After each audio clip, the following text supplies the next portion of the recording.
sujeitos, 4 ou 5 dão resultados positivos. Esses 4 ou 5 sujeitos variam a cada sessão. Entre eles, alguns, 2 ou 3, pareciam mais sensíveis. Observações: a psicometria de cartas é mais fácil que a psicometria de outros objetos menores. 1. Convém apresentar aos alunos objetos, canivetes, braceletes, medalhas etc., que não foram levados sucessivamente por várias pessoas. 2. Escolher de preferência objetos que tenham uma história bem caracterizada. 3. As pessoas que apresentam objetos para a psicometria devem juntar uma ficha de informações permitindo ao presidente e aos alunos controlar de uma maneira precisa o resultado dos ensaios. 4. Acontece que o ensaio psicométrico fornece informações sobre a pessoa que deu o objeto ou sobre as pessoas que tiveram alguma relação com ele. 5. Alguns sujeitos conseguem melhor resultado quando eles amarrotam entre os dedos o fragmento de papel ou tecido para a psicometria. 6. É bom estabelecer um relatório de sessão indicando os resultados obtidos em relação do nome de cada aluno. 7. As impressões de alguns se traduzem por visões frequentemente alegóricas que se devem interpretar. 8. Um sujeito psicometra desenvolvido é bem indicado para empreender a psicanálise de uma pessoa. A diagnose de doenças. O sujeito psíquico treinado para a telepatia e a psicometria poderá em seguida estender o campo de suas experiências para a diagnose de doenças. Procedimento: o sujeito se colocará em frente do doente sentado e sujeito em pé, e lhe tomará as mãos. Após um certo treino, um simples toque sobre a fronte, por exemplo, será suficiente para provocar o estado de relação. O doente e o sujeito se colocarão em um estado de relaxamento psíquico e de passividade mental completos. Como para a psicometria, o sujeito se colocará à escuta. No fim de alguns minutos, ele examinará as sensações que sente assim como as inspirações que se impõem com força a seu espírito. Algumas dentre elas são simbólicas ou mental do doente. De um modo geral, controlá-las imediatamente junto do doente. Não é raro que o sujeito ressinta um mal-estar no corpo onde o doente ressente ele mesmo de ordinário uma dor ou mesmo mal-estar. Parece então que o sujeito e o doente formam só um mesmo elemento psíquico. Em seguida ao desenvolvimento da faculdade psicométrica, o sujeito poderá tentar pesquisar a causa profunda da afecção assim como o tratamento psíquico mental a dar. É bem entendido que essa pesquisa não pode se fazer senão do ponto de vista experimental sem nenhuma pretensão de infalibilidade. Rabdomancia.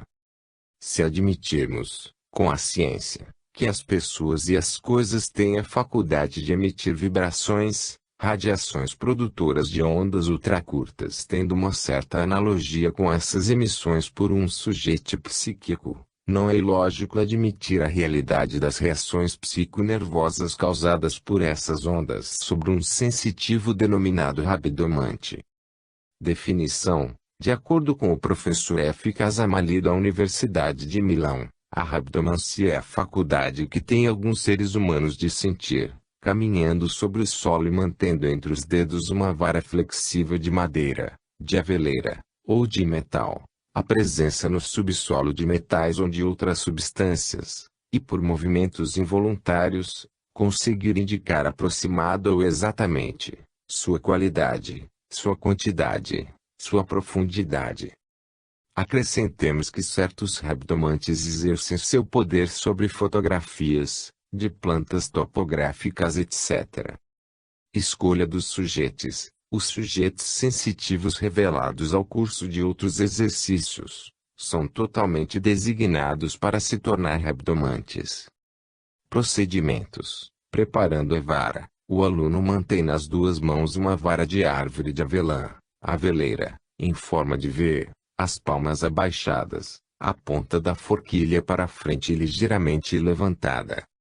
Em estado de concentração psíquica ou de expectativa, Ele caminha sobre o terreno e aguarda uma reação nervosa que se manifesta às vezes nos braços, uma angústia no epigastro, cavidade do estômago, sensações visuais ou gustativas, etc. Professor F. Gazemali. Após numerosas experiências de reconstituições múltiplas, o rabdomante pode estabelecer um código pessoal, que lhe servirá de base nas tentativas ulteriores. Para alguns sujeitos, a força maior ou menor do tremor nervoso lhe indica a importância maior ou menor das substâncias pesquisadas. O gosto os orienta sobre suas qualidades.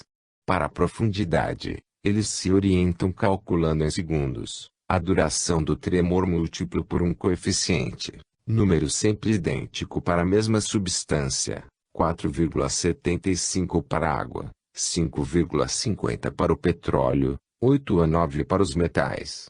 Professor F. Gazemali. Observação: o estudo das obras que se relacionam com a rabdomancia parece estabelecer que rabdomantes têm cada um seu sistema preferido, dando, segundo eles, mais resultados que o recomendado com entusiasmo por um colega. Essas divergências de visões se explicam: o estudo pessoal do mecanismo da detecção das ondas dá a cada sujeito uma certa virtuosidade que o faz frequentemente acreditar na superioridade dos meios que lhes são familiares. Certos sujeitos rabdomantes não requerem mesmo o emprego de uma vara. O tipo da vara não tem senão um valor relativo. Ela dará tanto mais resultados quanto o sujeito lhe der mais confiança. Utilizando um pêndulo, aqui, o sujeito se serve de um pêndulo composto de um simples fio sustentando um pedaço de metal, peça de moeda furada ou aliança. O aluno mantém o pedaço de fio livre de modo que o pedaço de metal fique suspenso acima do objeto a ser estudado. Segundo que o pêndulo efetue um número maior ou menor de círculos ou de movimentos de vai e vem, balançando afirma indicar o sexo do ser, masculino para o círculo, de acordo com alguns rabdólogos, feminino para o movimento de vai e vem, as doenças, etc. Em certos casos, o pêndulo serve de aparelho de adivinhação ou mediúnico. De acordo com o relatório do professor Gazemali, relatando as experiências empreendidas por uma comissão científica italiana, em Verona, em 1931 com o concurso de 8 rabdomantes notórios, parecia que os movimentos do pêndulo fossem causados por reflexos provenientes de um fenômeno psíquico ainda pouco ou mal estudado. O pêndulo e a vara de avelã podem ser considerados como meios de concentração ao mesmo tempo que amplificadores de reações psiconervosas provocadas por vibrações desconhecidas. Avidência. O que é a avidência? Antes de abordar o estudo da avidência, cremos necessário consultar as obras do mestre Allan Kardec a esse respeito. Eis aqui o que é dito, página 216. De O Livro dos Espíritos. A emancipação da alma se manifesta às vezes no estado de sonolência e produz o fenômeno designado sob o nome de segunda vista que dá àqueles que são dotados a faculdade de ver, de ouvir, e sentir além dos limites dos sentidos. Eles percebem por assim dizer através da visão ordinária como por uma sorte de miragem. Em nossa humilde opinião, o primeiro grau da evidência é uma exteriorização perispiritual localizada no sentido visual, hiperestesia, isto é, se torna muito mais sensível pela vontade do sujeito. Dado que a fonte energética que provoca a evidência é exterior ao sujeito, este a percebe psiquicamente. Em seguida, um reflexo provocado pelo desejo de se dar conta do que se passa pelo sentido da visão. A imagem percebida é então projetada em direção da retina que dá à visão caráter objetivo da vida exterior. Desenvolvida, a evidência se torna clarividência que necessita de uma exteriorização maior da alma, a qual se torna mais sensível às excitações de ordem mental e se libera das condições de tempo e de espaço. Se ela é acompanhada de uma inteligência de causas e de consequências relativas a fatos desconhecidos do sujeito consciente, ela é então denominada clarividência lúcida. Em todos os casos, Se tratará por isso, seja no sonambulismo espontâneo ou provocado, seja no êxtase, na clarividência como na simples vidência pelos olhos, de uma exteriorização parcial ou total da alma. Meios de desenvolver a vidência. O Dr. Maxwell diz em seu livro, Os Fenômenos Psíquicos, um dos meios mais antigos conhecidos, diz ele, é o emprego de uma bola de cristal. Eu não tenho necessidade de relembrar antigas adivinhadoras, nem a história de John Dee, nem as numerosas narrativas que nos foram feitas pelos cronistas ou os romancistas.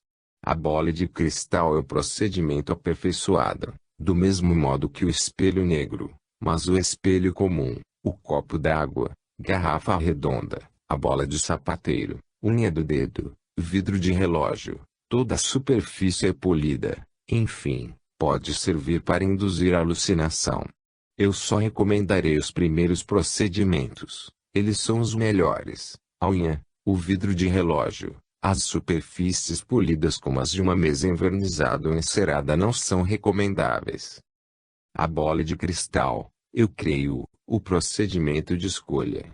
Eu estudei com alguns cuidados a visão na bola de cristal, e bem que eu tenho observado diferenças individuais nos sujeitos, creio poder dizer que de uma maneira geral, eu cheguei, no que concerne o processo operatório, às constatações seguintes: a matéria do objeto não é indiferente.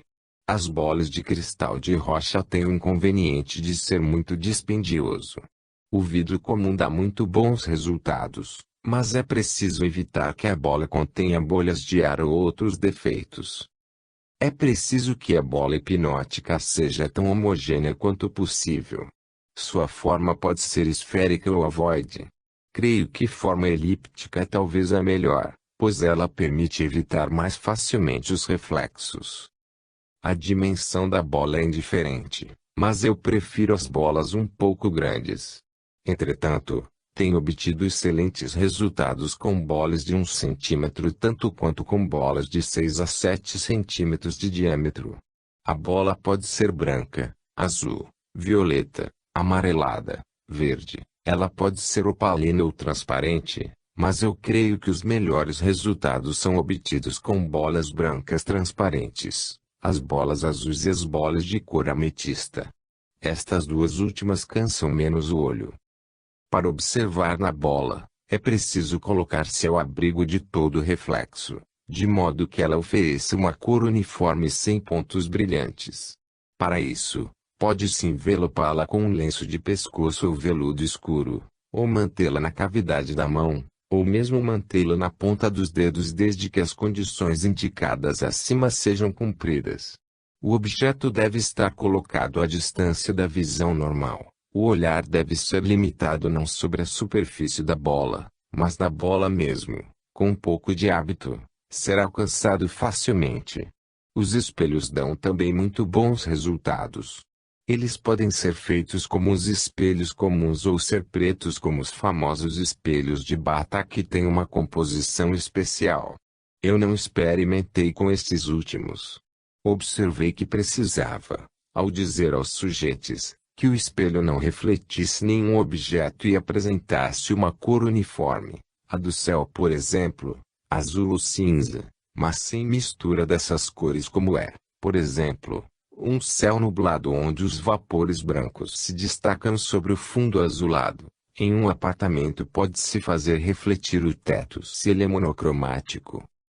Enfim, um copo d'água, uma garrafa d'água se ela apresenta uma forma globular ou cilíndrica, um sifão d'água de Certz, a unha do polegar, notadamente podem servir de indutores à alucinação, diremos à vidência, mas esses procedimentos, salvo os dois primeiros, não têm sucesso senão com sujeitos muito sensíveis.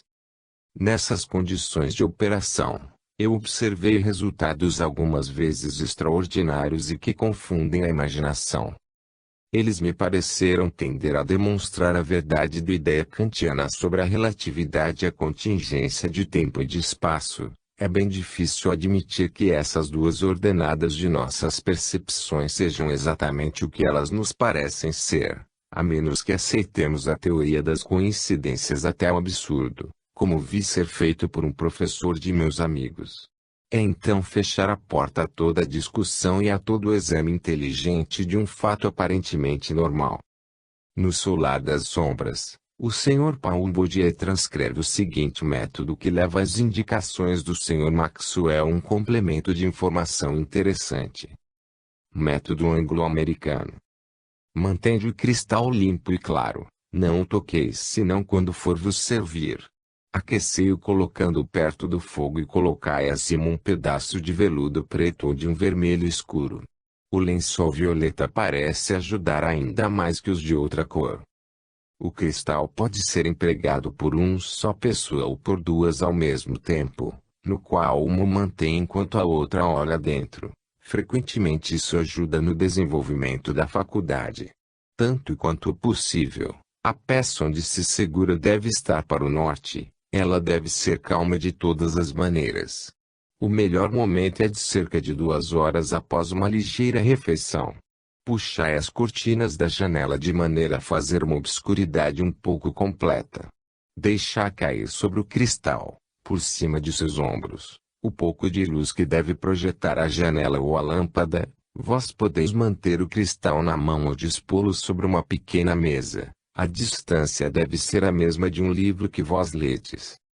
Concentrai a vossa atenção sobre o centro. Olhai dentro, não sobre a superfície. Não fixeis e não vos imponhais a nenhum incômodo. Há pessoas veem tudo em seguida, outras que, na primeira vez que elas tentam, não veem senão no fim de uma dezena de minutos. Se vós não conseguirdes ou se vós não verdes claramente, colocai, ao fim de meia hora, o cristal de lado e tentai de novo no dia seguinte à mesma hora. A luz do gás vale a luz do dia, mas o luar é o que há de melhor. Certas pessoas têm melhor sucesso à luz do dia, outras preferem a luz artificial.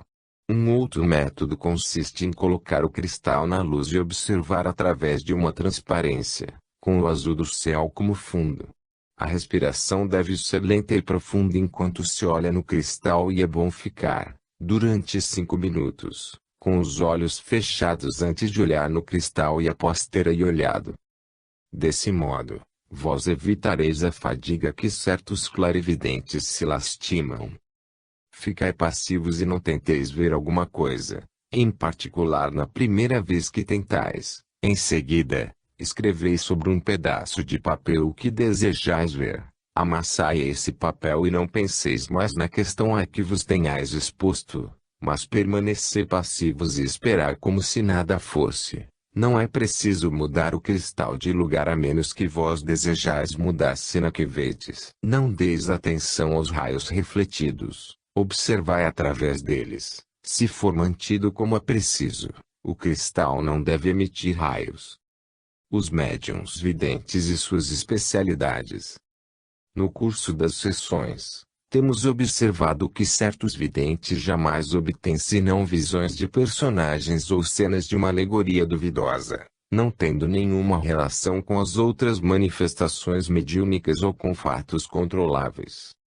Se nada nos autoriza a dizer senão que elas não são visões reais, sabemos pelo contrário que o pensamento do médium em primeiro lugar e o dos assistentes em seguida podem provocar imagens no sensitivo. A maior parte dessas visões é inerte, sem vida como clichês mentais. A prudência nos manda por isso não fazer de modo algum estado dessas vidências e esperar um desenvolvimento mais completo da faculdade antes de nos pronunciar sobre seu caráter espírita.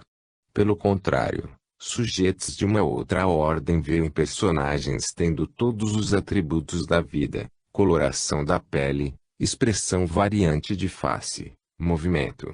Essas visões aparecem em uma nebulosidade embaçada, se transformam, se agitam, desaparecem para ser substituídas por outras, reaparecem em seguida com uma insistência que denota uma vontade independente da do sujeito. Surgem igualmente caracteres numéricos isolados, números, letras, palavras, mensagens escritas respondendo mais frequentemente às preocupações da assistência. Quadros indicam às vezes uma série de ideias coordenadas exprimindo um símbolo mais frequentemente interpretado pelo sensitivo através de sua mentalidade graças ao jogo psicológico da associação de ideias, por via de comparação. No caso de persistência de uma imagem incompreensível, chegou muito frequentemente a excitar a faculdade do médium por questões muito curtas dirigindo o vidente em suas investigações, mas não monopolizando sua atenção por uma dificuldade muito grande. A passividade completa do experimentador deixa mais frequentemente o sujeito em um estado de sonolência infrutuosa.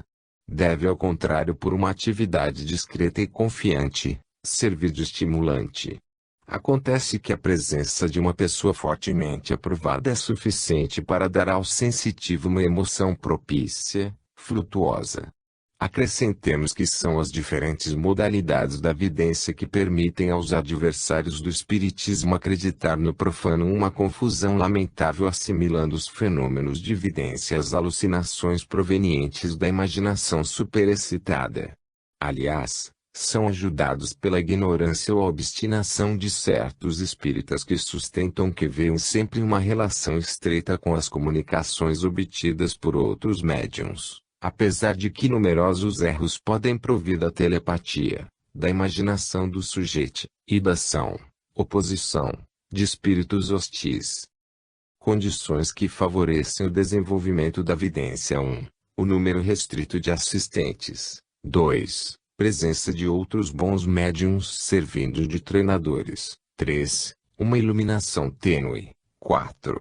Uma temperatura moderada. 5. A atitude calma e expectante dos assistentes. 6. A boa saúde do médium. 7. Um ambiente moral. 8. Um desejo sincero do médium de obter um resultado positivo. 9. A perseverança confiante do médium. 10. Uma preparação espiritual prévia. A prece, notadamente a prece pelos sofredores. Objetivo caritativo provocando muito frequentemente a exaltação da alma. Como a vidência funciona? O que temos dito no começo desse estudo nos dispensa, creiamos nós, de voltar longamente sobre esse assunto, bem que não seja sem interesse de consultar os escritos do mestre Allan Kardec e de um de seus principais discípulos, o Sr. Gabriel Delany.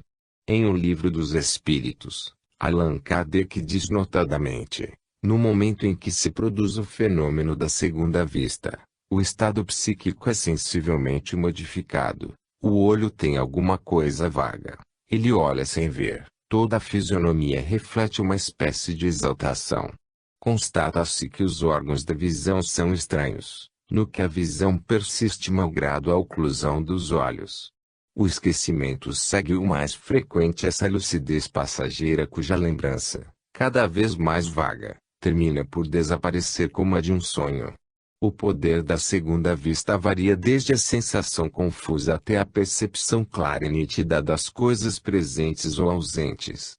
Nesse estado rudimentar, ela dá a certas pessoas o tato, a perspicácia, uma espécie de segurança em seus atos, que não se pode chamar com exatidão de golpe de vista moral. Mais desenvolvida, ela desperta os pressentimentos. Mais desenvolvida ainda, ela mostra os eventos cumpridos ou pontos a se cumprir. Como se o vê, o mestre Allan Kardec não fez senão esboçar a solução de um problema dos mais vastos. Nós nos temos, entretanto, um prazer de assinalar a segurança de suas intuições e de seu método em um tempo em que o Espiritismo acabava de nascer. Falando mais especialmente da vidência pelos olhos, Gabriel Delany emite as seguintes considerações. Examinemos o caso em que o poder do olho pode ser aumentado. Essa operação terá ainda por objetivo fazer ver os espíritos. A alma é uma essência indivisível, imaterial e intangível, que constitui a personalidade de cada indivíduo. Ela é envolta de matéria quintessenciada que forma seu envelope e pela qual ela entra em relação com a natureza exterior. Esse corpo fluídico, em razão de sua rarefação, possui um movimento molecular mais rápido que o do gás e dos vapores que já são invisíveis para nós, Por isso ele não é mais visível, pois o olho não contém, no estado normal, fibra que possa vibrar harmonicamente com ele. Mas se um espírito quiser manifestar sua presença, ele entra em relação fluídica com o encarnado, e uma vez a comunicação estabelecida, ele acumula pelo magnetismo espiritual, no nervo óptico, uma quantidade de fluido nervoso maior que o comum, o que sensibiliza certas fibras, que podem desde então entrar em vibrações correspondentes à do envelope do espírito. Desde que o fenômeno é produzido, o ser assim modificado vê o espírito, e o verá tanto quanto este último continuará sua ação. Pouco a pouco, essa operação se renovando em grande número de vezes, as fibras mantêm uma atitude vibratória maior. As ondas luminosas se propagam no organismo seguindo a linha qual Herbert Spencer deu o nome de linha de menor resistência, de sorte que se tem o caminho cada vez mais facilmente ao longo dessa linha, e que no fim, mesmo essa linha termina por tomar naturalmente esse movimento vibratório, desde que a primeira molécula oscile. O médium tem por isso em realidade um sentido novo que é devido à extensão do aparelho visual.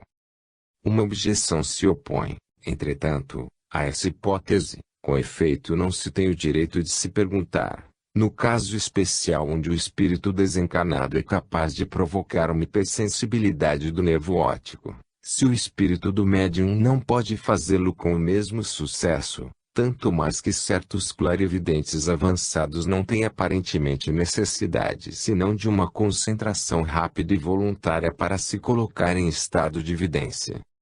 Em realidade, parece, entretanto, que a intervenção do espírito desencarnado denominado guia ou controle seja necessário para o desenvolvimento da faculdade. Essa intervenção, se reduzindo cada vez mais na sequência, o espírito se limita a ajudar, a guiar seu protegido. Segunda objeção, a hipótese de Gabriel Delany se aplica muito bem à evidência no espaço, mas não explica suficientemente a evidência no cristal, na água ou no espelho, sobre uma superfície completamente negra e polida, a menos que não se considere esses corpos como de telas de menor resistência absorvendo o raio visual que os penetra ou se reflete graças à transparência, ao clarão ou à ausência de raios luminosos em sua superfície. Entretanto, não ignoramos a precariedade dessa suposição, pois que o vidente no copo d'água, isto é um fato cotidiano, percebe uma imagem em um copo d'água e não em um outro que se acha ao lado do primeiro. Ainda uma vez, é o estudo comparado dos fatos que a plena luz será feita sobre esse interessante problema. Classificação de visões 1. Visões de lembranças, objetos ou cenas. 2. Visões de pessoas mortas conhecidas. 3. Visões de pessoas vivas conhecidas. 4. Visões de pessoas mortas em companhia de pessoas vivas conhecidas. 5. Visões de lembranças esquecidas. 6. Visões de fatos verdadeiros, certamente desconhecidos.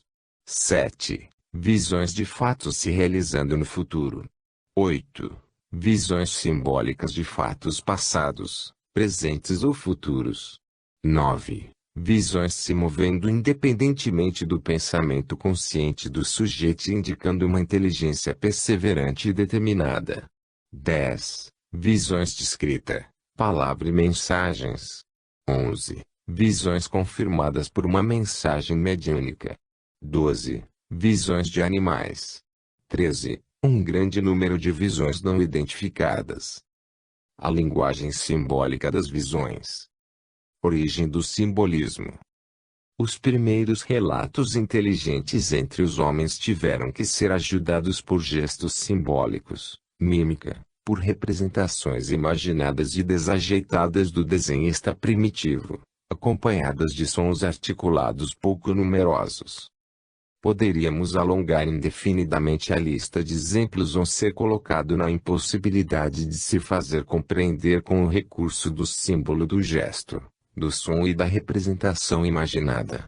O simbolismo procede do desejo de satisfazer as necessidades natas do instinto de procriação e de conservação da vida, exigindo a colaboração de outros seres inteligentes cuja compreensão é obnubilada por entraves materiais julgados intransponíveis.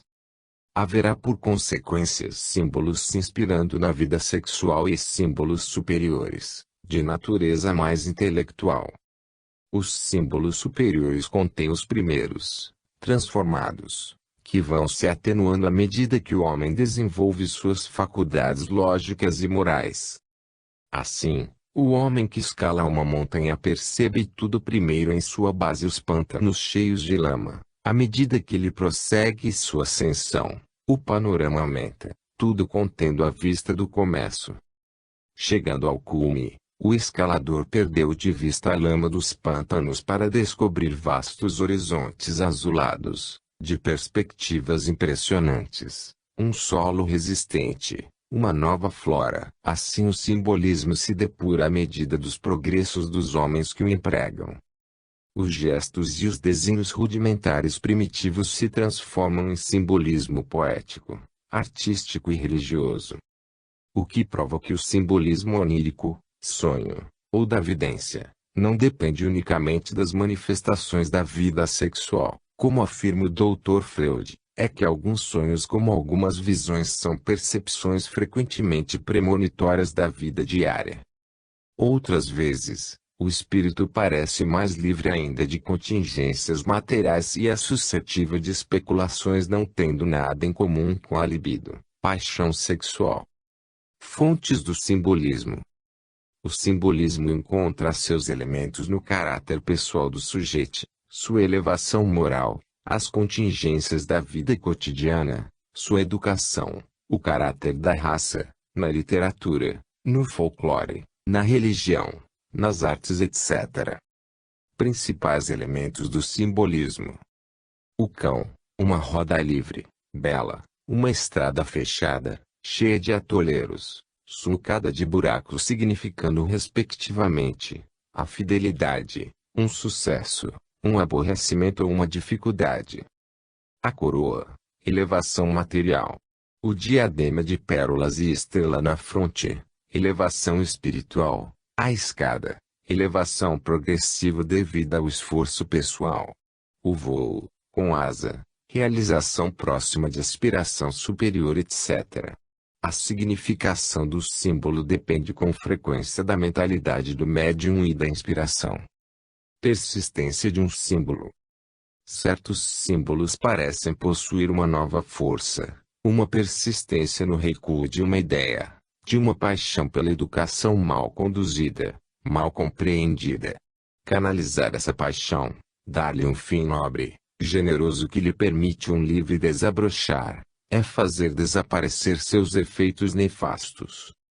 Superioridade do simbolismo da vidência sobre o simbolismo onírico. O símbolo do vidente é controlado pela consciência que o percebe como um simples espectador. Se ele possui elementos nos conhecimentos do sujeito, a vontade diretriz que os coordena parece igual ou superior àquela do sujeito e é frequentemente independente deste.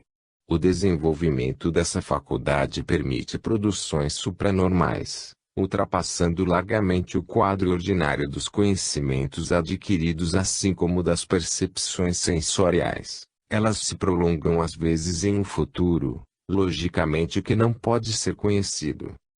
Esse desenvolvimento é muito mais raro no sonho do que na vidência. Alucinações. Segundo Gabriel Delany, a palavra alucinação vem do latim alucinare, errar, feito de alucem. Alucinação poderia ser definida como um sonho no estado de vigília, é a percepção de uma imagem ilusória, de um som que realmente não existe, que não tem valor objetivo.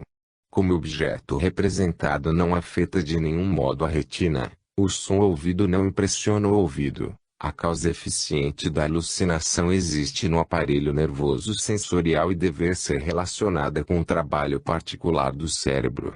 Esse fenômeno não existe somente para a visão e o ouvido. Os outros sentidos podem também ter alucinações. Um contato, um odor, um sabor percebido sem que tenha havido ação prévia de um incitante exterior, são verdadeiras alucinações. Os fatos que nós observamos diariamente demonstram que há verdadeiras aparições e o dever de todo espírito esclarecido é fazer uma distinção entre os fenômenos que são devidos a manifestações de espíritos, das que têm por causa os órgãos doentes do sujeito. Em suma, a alucinação não representa nenhum caractere de positividade, enquanto é preciso para que seja admitida a mediunidade evidente, que o indivíduo que é dotado dessa faculdade, possa descrever suas visões de maneira a fazê-las reconhecer pelas pessoas presentes. Um médium que não visse sempre senão desconhecidos, que pudesse jamais dar provas que ele descreve dos seres tendo vivido na Terra, passaria, com razão, aos olhos dos espíritas, por uma alucinação. No estado normal do organismo humano, as impressões produzidas pelos sentidos se armazenam no cérebro graças à propriedade de localização das células cerebrais. Essas aquisições diversas se classificam segundo o gênero de ideias às quais elas pertencem. São materiais dos quais o espírito se serve quando sente a necessidade. A alma de um homem levando a uma ação preponderante e diretriz que se exerce indistintamente sobre todos os elementos submetidos ao seu império. Mas se, por causa de uma circunstância qualquer, a harmonia entre a alma e o corpo se torna menos perfeita, a desordem se introduz na organização cerebral, e certas ideias, certas formas, certos odores etc., têm uma tendência a predominar sobre outros. Em geral são as impressões que têm agido mais fortemente sobre o indivíduo, que o afetam produzindo esses fenômenos da alucinação que são na maior parte dos casos o prólogo da loucura. Mas outra coisa é um fenômeno espírita, que faz ver ao médium um objeto, uma pessoa real.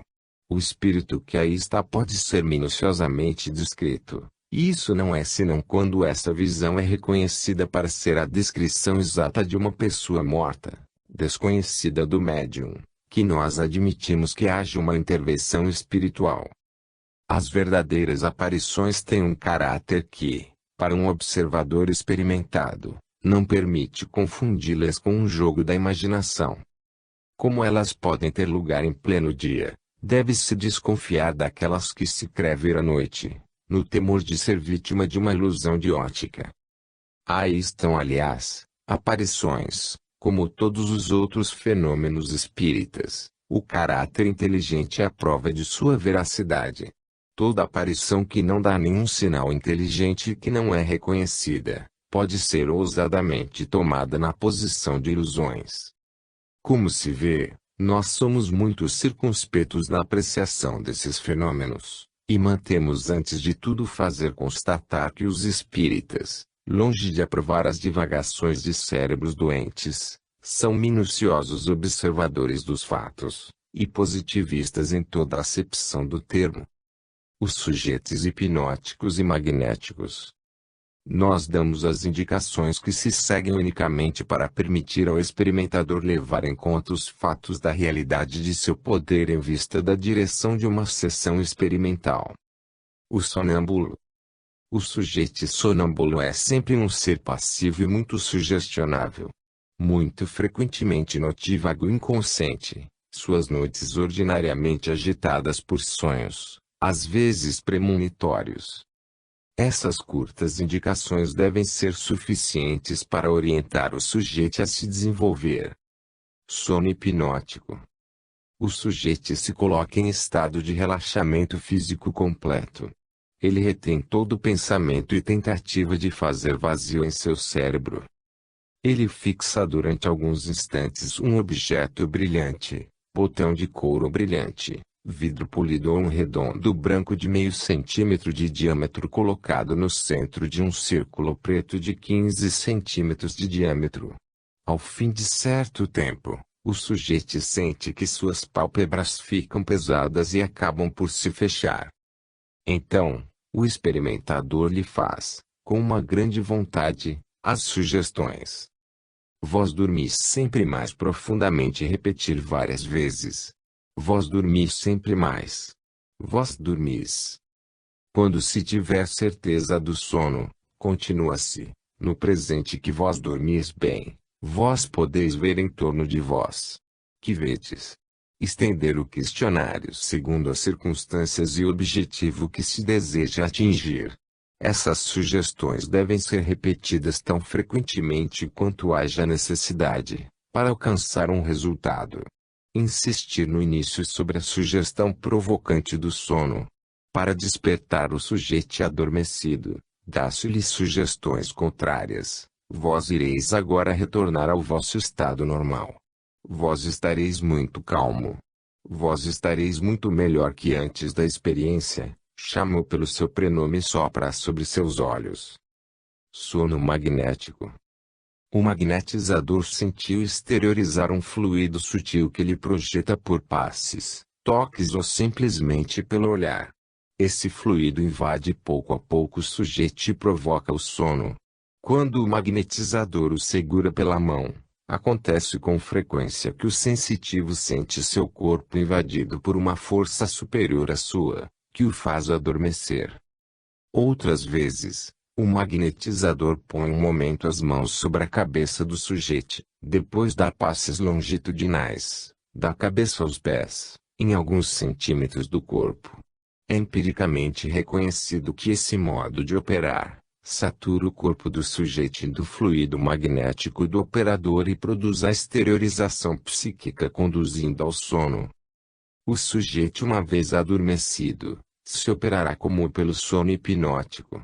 Pode-se assegurar da exteriorização do corpo etéreo ou espiritual do sujeito beliscando o ar próximo do corpo físico, cerca de alguns centímetros. Nesse momento, o sujeito acusa uma dor. Acontece algumas vezes que o sujeito anuncia-lhe mesmo essa exteriorização e indica o lugar. O sonambulismo não exige sempre a exteriorização completa do corpo etéreo denominado por certos experimentadores como fluido vital ou fantasma dos vivos, ou ainda, duplo. Influência do hipnotizador e do magnetizador sobre o sujeito.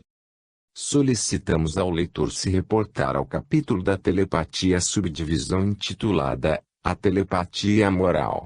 Recomendação: jamais utilizar o magnetismo para adormecer um médium já formado, se não se arrisca a perverter o dom natural que ele já possui. A clarividência e a clareaudiência. Minhas vozes não me enganavam. Joana d'Arc. Definição: conhecimento supranormal de coisas realizadas ou a realizar. Preparação para a clarividência. 1. Estudo pessoal dos sonhos e dos pressentimentos. O aluno encontrará em seus sonhos indicações preciosas sobre suas tendências instintivas, subconscientes. Ela lhe permitirá corrigir as tendências de seu espírito por uma educação apropriada, frequentemente mais moral que intelectual. 2. Cultura espiritual. Desenvolvimento. A. Exercícios de telepatia e de psicometria. B. Estudo das reações psicológicas produzidos sobre si mesmo por uma pessoa desconhecida ao simples contato das mãos. Método para estabelecer o diagnóstico de uma doença. Esse exercício pode ser renovado muito frequentemente e muito discretamente nos diferentes contatos da vida cotidiana com pessoas desconhecidas durante o primeiro encontro, se tomar o cuidado de abstrair do meio onde se encontra. O desenvolvimento da faculdade poderá na sequência se fazer por meio da concentração do pensamento permitindo o estado de relação entre ele e a pessoa avisada. C. Excitação do subconsciente. Segundo o método Castlante. Método 1. Instala-se comodamente o médium em uma poltrona colocada em uma sala ao abrigo de barulhos de fora. 2. Vendam-se os olhos para isolá-lo tanto quanto possível do meio ambiente. 3. Recomenda-se ao sujeito ficar com a mente vazia de pensamento. 4. Dá-se a ele sugestões calmantes e se convida a apresentar diferentes imagens adequadas, lago calmo, pôr do sol, paisagem agradável etc. 5. Operador pronuncia uma palavra. Essa palavra provoca uma imagem na mente do sujeito. 6. Esgotada a primeira visão, passa-se ao exercício seguinte. Acontece que a visão percebida é uma representação da imagem, projetada telepaticamente pelo operador. Sucessão de exercícios. O operador emprega sucessivamente 1. A palavra. 2. Uma série de palavras, indicando uma descrição que se desenvolve, exemplo, uma estrada, uma pessoa na estrada, as vestes dessa pessoa, etc. 3. Uma série de ações, exemplo, uma rua, uma pessoa se acha na rua traço. Ela caminha, ela entra em uma casa, ela fala a alguém. Observações. O operador não passa de um ponto a outro senão quando houver imagem na mente do sujeito. As indicações dadas devem sempre ser muito indefinidas e muito curtas para permitir o livre jogo do subconsciente serem coordenadas, a fim de evitar a fadiga no sujeito. 4. Sugere-se ao sujeito uma ação contínua no sentido de uma subida. Vós andais em uma estrada, vós escalais uma montanha, vós escalais as rochas, vós subis em uma escada que se perde nas nuvens, vós experimentais a sensação que vossos órgãos se dilatam, vós vos vedes sempre no espaço, o que vedes? O que vós ouvis? Etc. Para terminar a experiência, previne-se o sujeito do retorno que se faz com que ele passe rapidamente e em sentido inverso, pelos estados que percorreu, isto é, relembrá-lo, em uma ordem contrária, às principais imagens percebidas. Enfim, se lhe sugere as sensações de bem-estar físico, de boa saúde, se finaliza pela evocação interior de movimentos de ginástica. O sujeito reabre os olhos com a plena consciência do que viu e ouviu. 5. Mesmo exercício do número 3 com questões. Exemplo, um vaso, como é ele? Onde está? Quem o segura? O que se faz com ele? Etc. Resultados. De acordo com o Sr. Caslant, no começo das experiências, a imagem assim provocada não é frequentemente senão uma reminiscência. Isso mantém que o sujeito não pode se defender de um esforço de memória, mas essas reminiscências desaparecem rapidamente para dar lugar a uma imagem espontânea cuja origem não se pode situar. Por exemplo, um castelo evoca uma morada principesca da qual ele dá a descrição detalhada sem que se lembre de tê-lo jamais visto, e quando a verificação é possível, o que é raro, constata-se que há fenômeno de dupla vista ou visão do passado. Pessoalmente, temos constatado que o método dá lugar a fatos de telepatia, anunciadores do desenvolvimento da faculdade de clarividência. D. Método onírico ou estudo dos sonhos. O estudo dos sonhos tem frequentemente por efeito provocar um desenvolvimento da clarividência durante o sono natural nas pessoas emotivas e naturalmente sensitivas. Certos experimentadores chegaram a resultados encorajadores operando como se segue: pensar intensamente antes de ir se deitar na cama em uma ideia que se gostaria ver se desenvolver em sonho, depois manter a mente vazia de pensamento, recalcar no inconsciente. Segundo a doutrina espírita, o fato de solicitar ajuda de seu anjo guardião ou de espíritos superiores pela prece, aumentaria as chances de sucesso. Essas tentativas não devem ser empreendidas senão por pessoas já tendo tido sonhos simbólicos bem caracterizados ou sonhos de natureza profética. I. Método artificial. A exaltação das faculdades do sujeito por meios matérias alucinatórias, tais como o haxixe, a coca, o chá, o café, o anto, e a agé, o peyote, etc., é perigoso. F. Métodos hipnóticos e magnéticos. O hipnotismo e o magnetismo não são recomendados porque eles mergulham a mente do sujeito em um meio que lhe é desconhecido, certamente nefasto quando sua evolução moral não é muito avançada. O magnetismo humano é com frequência um obstáculo à ação dos espíritos por causa da relação psíquica que ele estabelece entre o magnetizador e o sujeito. G. O método mais natural é o que se apoia unicamente no pódio da prece, ver cultura espiritual.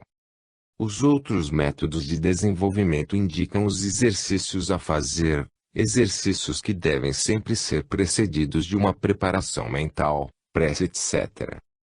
Principais causas de perturbações no funcionamento da clarividência. 1. Falta de preparação mental e espiritual. 2. Ambiente malévolo, falta de harmonia psíquica entre os assistentes. 3. A falta de passividade do sujeito. 4. As percepções sensoriais, ruídos, agitações, etc. 5. Atitude desfavorável de um experimentador. Recomendação: alguns sucessos em clarividência não devem autorizar o sujeito a manter uma clarividência denunciada como falsa. Ele tem toda a vantagem de fazer de novo múltiplas tentativas sem se deter nos obstáculos que fecharão sua estrada. Ele deve se persuadir de que um bom clarividente não é infalível, e não se servirá da sua faculdade senão do ponto de vista experimental. O que perverte a clarividência de um médium? A credulidade do experimentador que não dirige suas pesquisas sob direção de dados positivos e controláveis. Médium auditivo ou clareaudiente. Não é raro que a clarividência seja acompanhada da clareaudiência, isto é, da faculdade de ouvir a voz dos espíritos, com suas características terrestres. A voz do espírito, como sua imagem, é o resultado da sugestão espírita. Exemplo: as vozes de Joana d'Arc. Essa faculdade aparece ordinariamente após a clarividência. Para se desenvolver rapidamente, o clarividente deve descrever pelo detalhe a entidade ou a cena percebida, questionar seu guia ou entidade pelo pensamento para conhecer o objetivo da manifestação, a quem ela é endereçada, etc., etc. Exigir um complemento de informação para permitir uma identificação da parte dos assistentes. De seu lado, a pessoa visada deve encorajar o vidente dizendo se a vidência lhe diz respeito. Capítulo 2. O médium de incorporação. O médium de incorporação é aquele que aceita a influência completa de um espírito. Progressão do fenômeno da incorporação. Com um médium de condição comum e de boa vontade, a mediunidade de incorporação segue ordinariamente a seguinte progressão. 1. O automatismo psicológico e muscular, desenhos e sons articulados desprovidos de sentido, movimentos mecânicos da mão, etc., que é ordinariamente de curta duração com uma pessoa suficientemente sensitiva. 2. Com uma pessoa sem cultura intelectual e moral, as primeiras manifestações inteligentes são frequentemente de ordem inferior e provenientes de forças conscientes ou inconscientes que formam a ambiência do aluno médium. 3. Convém depurar essa ambiência pela moralização das personalidades mediúnicas, moralização que não deve ser de muito longa duração. Em caso de obstinação da parte dos espíritos, deve-se desligar o sujeito pela ação da vontade, de passes magnéticos transversais, polaridade do corpo humano, e o sopro frio sobre os olhos. O médium deve por sua parte se esforçar por viver uma vida pura e caritativa. Em caso de obsessão, se abster da mediunidade, seguir uma vida moral e procurar os cuidados de um curador espírita moralizador. Observação: a mediunidade ser sem perigo para as pessoas ponderadas, humildes, inteligentes e por natureza boa, isto é, não cobertas de um verniz dado pela educação. 4. O médium perfeito será aquele que, fora de toda a informação sensorial, terá dado provas da intervenção de uma inteligência estranha. Ordinariamente, o médium formado obtém por sua aplicação a colaboração de um guia sincero e esclarecido.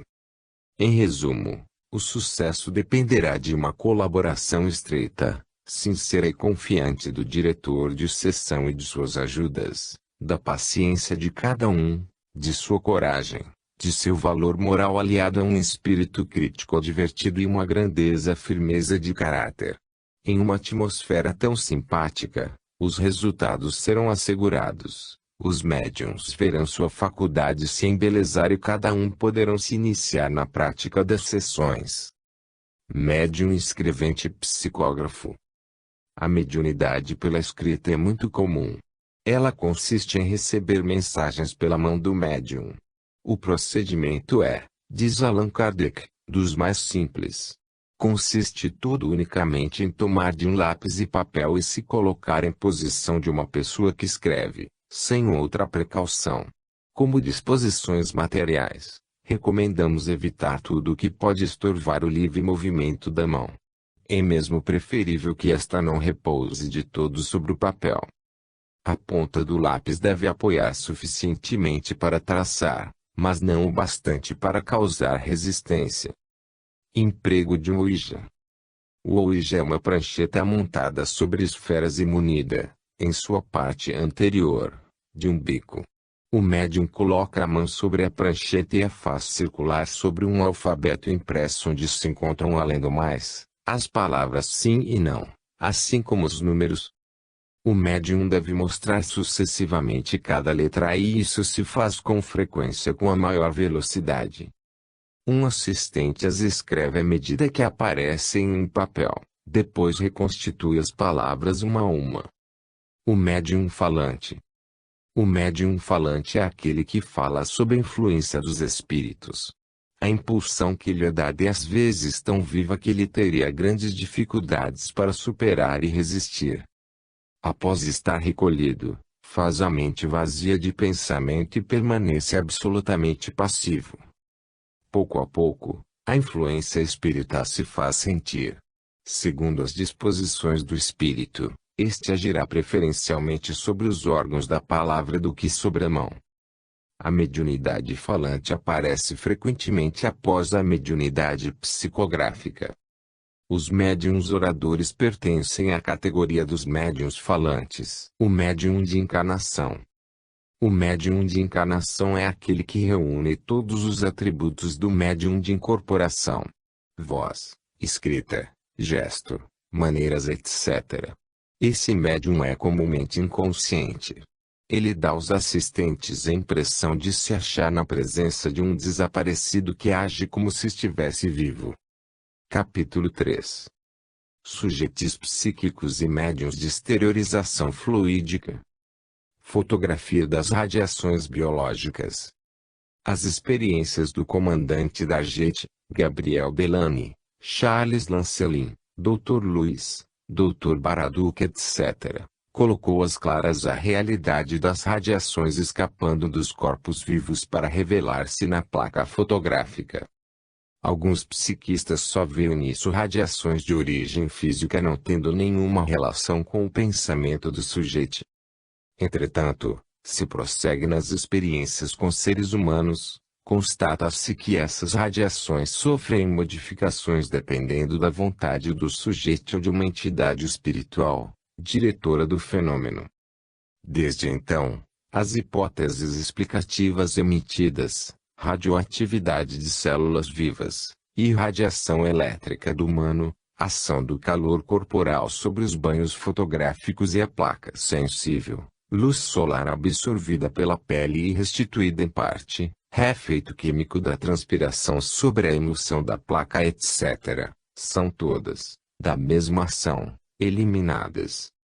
Radiações psíquicas ou aura. De acordo com as declarações de numerosos clarividentes e sonâmbulos, o corpo humano emite radiações luminosas formando em torno dele uma auréola. É essa auréola que o imaginário religioso representa em torno dos santos. A cabeça, sede do pensamento, laboratório do espírito, banha mais frequentemente em um halo de luz. As radiações luminosas do homem são diversamente coloridas, segundo sua mentalidade e seu estado de saúde. Quando essa afirmação for estabelecida cientificamente, o estudo das radiações psíquicas dará uma ajuda eficaz aos médicos e os psicólogos. Com o objetivo de ajudar o estabelecimento definitivo de uma descoberta tão interessante, assinalaremos a título documentário os esforços realizados nesse sentido. Ensaios tentados em evidência ordinária. De ordinário, o vidente observou uma pessoa em uma caixa fechada. Todas as cores do espectro podem ser encontradas observando a aura de um certo número de indivíduos. Nossos leitores poderão encontrar aqui abaixo a significação psíquica dada por uma mensagem.